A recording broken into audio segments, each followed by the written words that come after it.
నా తమ్ముడు మంచివాడు కదా, మీ అందరికీ తెలుసు కదా. దయచేసి వాడిని ఎలాగైనా మీరే కాపాడండి. ఏంటి భార్గవి నువ్వనేది? అమ్మవారి పల్లికి శివపురానికి పడదని అందరికీ తెలుసు కదా. ఆ ఊరి మనుషులు ఈ ఊరు రారు, ఇక్కడ వారు ఆ ఊరి పొలిమేరల్లో అడుగు పెట్టరు.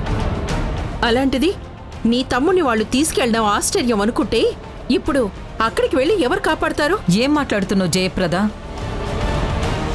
ఆదిత్య ఎలాంటివాడో మనందరికీ తెలుసు కదా.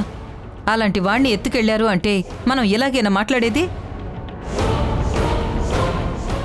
నువ్వేం భయపడకు భార్గవి, తప్పు లేకుండా తీసుకెళ్తే ఊరుకునే ప్రసక్తే లేదు. 2 ఊర్ల మధ్య గొడవలు ఉండొచ్చు, దాన్ని ఆసరాగా చేసుకుని మన ఊరి మనుషుల్ని కొడతామంటే ఇక్కడ చేతికి గాజులు తొడుక్కున్న వాళ్ళు ఎవ్వరూ లేరు. నేను వెళ్ళి మాట్లాడతాను.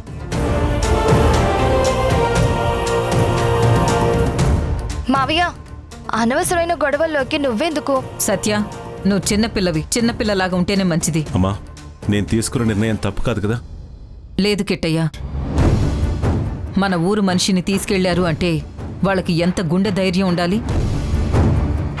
ఆ సర్పంచ్ ఏం ఆశించిదంతా చేస్తున్నాడో నేను కూడా తెలుసుకుంటాను. పద. నువ్వేం భయపడకు భార్గవి. బలం ఉంది కదా అని ఏదైనా చెయ్యగలను అని అనుకుంటున్నాడు.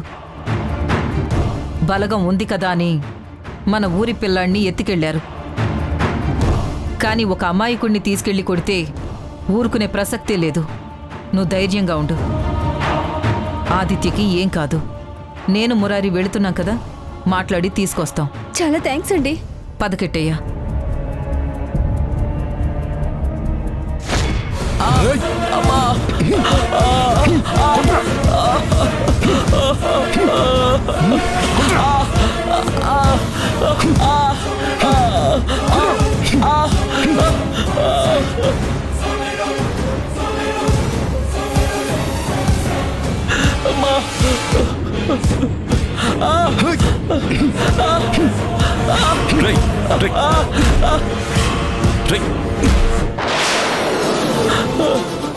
మురారి, ఇది మీ ఊరు కాదు, మా ఊరు. అక్కడ మీ మాట చెల్లితే ఇక్కడ మా మాట చెల్లుతుంది. నాకొక్క మాట కూడా చెప్పకుండా నువ్వు వాడి దగ్గరికి వెళ్ళడానికి వీల్లేదు. అసలు నువ్వు మనిషివేనా? ఆదిత్యని అంతలా కొడుతున్నావు. తను ఏం తప్పు చేశాడు? తప్పు చేశాడు కాబట్టి శిక్ష అనుభవిస్తున్నాడు. అదేంటో మీకు చెప్పవలసిన అవసరం నాకు లేదు. చూడు ప్రకాష్, 2 ఊర్ల మధ్యలో గొడవలు ఆసరాగా తీసుకుని మా మనిషిని ఇలా గొడ్డును బాదినట్టు కొడితే చూస్తూ ఎవ్వరు ఊరుకోరు. ఏంటి మురారి, నా ఊరికొచ్చి, అది నా ఇంటి ముందుకొచ్చి నాకే వార్నింగ్ ఇస్తున్నావు? తిరిగి వెళ్ళాలని లేదా? నీకంత ధైర్యం ఉందా? నా ఒంటి మీద చేసి చూడు, నేను ఏ పరిస్థితిలోకి తీసుకొస్తానో నీకే అర్థమవుతుంది. కిట్టయ్య, మనం ఇక్కడికి గొడవ పడ్డానికి రాలేదు. ఆదిత్యను తీసుకెళ్ళడానికి వచ్చాం. ఎలా తీసుకెళ్తారమ్మా? నేను పంపించాలి కదా. వాడు చేసిన తప్పుకి శిక్ష అనుభవించే వరకు ఇక్కడి నుంచి రాడు. చూడు ప్రకాష్, ఆదిత్య చేసిన తప్పేంటి? నీ కూతుర్ని ప్రేమించడమా? మరి నీ కూతురు కూడా ఆదిత్యని ప్రేమించింది కదా. కలిసిన మనసుల్ని ఒకటి చేయాలని చూడాలి. ఇద్దరు చదువుకున్న వాళ్లే.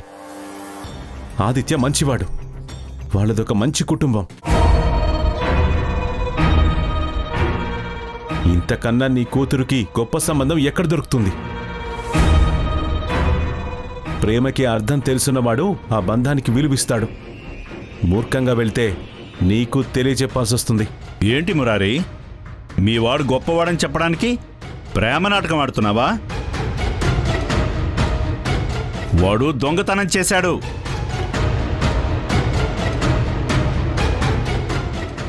అందుకే తీసుకొచ్చి దండిస్తున్నాం. తప్పుగా మాట్లాడుతున్నావు ప్రకాష్. ఆదిత్య ఏంటో మా ఊరు అందరికీ తెలుసు. మీ ఊరు మనిషి కాబట్టి మీరు వెనకేసుకొస్తున్నారు. వాడు దొంగతనం చేసింది మా ఊర్లో, అందుకే ఇక్కడికి తీసుకొచ్చాం. నీ కూతుర్ని ప్రేమించాడన్న కోపంతో ఆదిత్య మీద దొంగతన నేరం మోపితే ఇక్కడ చూస్తూ ఎవ్వరు ఊరుకోరు. నీ కూతుని పిలువు, నిజమేంటో తనే చెప్తుంది. ఆడపిల్ల ఏం చెప్తుందయ్యా? నేను చెప్తున్నాను కదా, ఈ ఊర్లో నా మాటే శాసనం. శాసనం చరిత్ర నిలబెట్టేలా ఉండాలి, మనసుల్ని విడగొట్టేలా ఉండకూడదు. పిలువు నీ కూతుర్ని, అందరి ముందు నిజం బయటికి వస్తుంది. సరే జయంతి, కవితని తీసుకురా.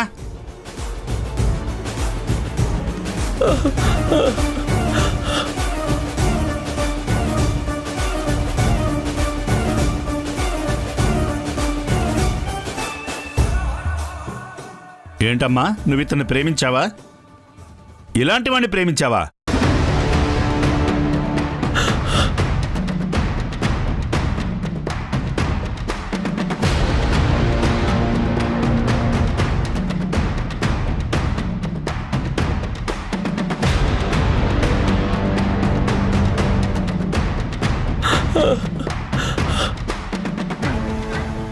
చెప్పు కవిత, మీరిద్దరు ఒకరినొకరు ఇష్టపడ్డారు కదా, మీ మనసులు కలిశాయి కదా, అది మీ నాన్నకు చెప్పు.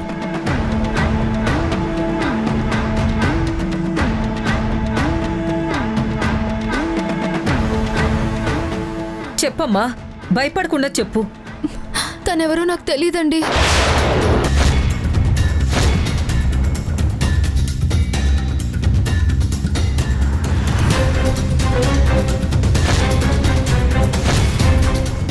చూడమ్మా, పెద్దవాళ్ళని గౌరవించడం మంచిదే, కానీ నువ్వు ప్రేమించే వ్యక్తి చూడు ఎలాంటి పరిస్థితుల్లో ఉన్నాడో.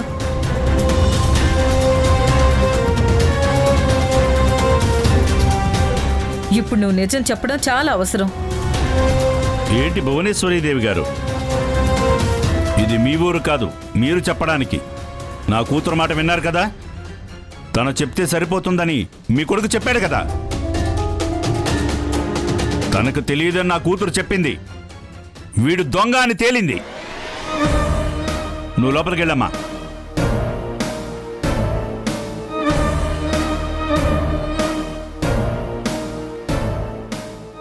నువ్వు నీ కూతుని భయపెట్టి అబద్ధం చెప్పించావని నాకు తెలుసు ప్రకాష్. మర్యాదగా నిజాన్ని ఒప్పుకో. చూడు ప్రకాష్, పిల్లల మనసులు అర్థం చేసుకోవాలి. ప్రేమించడం తప్పు కాదు, ఎలాంటి వాళ్ళని ప్రేమించారన్నదే చూడాలి. అవతల వాళ్ళు మంచివాళ్లైతే పెద్ద మనసు చేసుకుని వాళ్ళని కలపాలి. అప్పుడే పెద్దరికానికి విలువ ఉంటుంది. ఏంటి భువనేశ్వరీదేవి గారు, ప్రవచనాలు చెప్తున్నారా? ఇక్కడ వినడానికి ఎవడో సిద్ధంగా లేడు. అయినా మీ కొడుకు ఒక అమ్మాయిని ప్రేమించాడు కదా,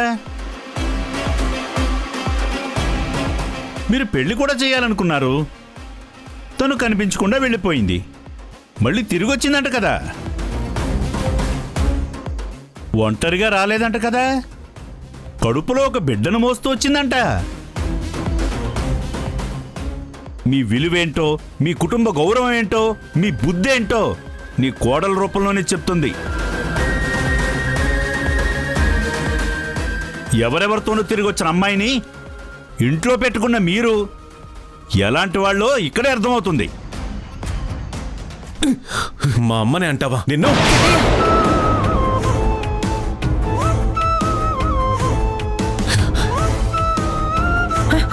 రేయ్, చంపేస్తాను ఈరోజు నిన్ను.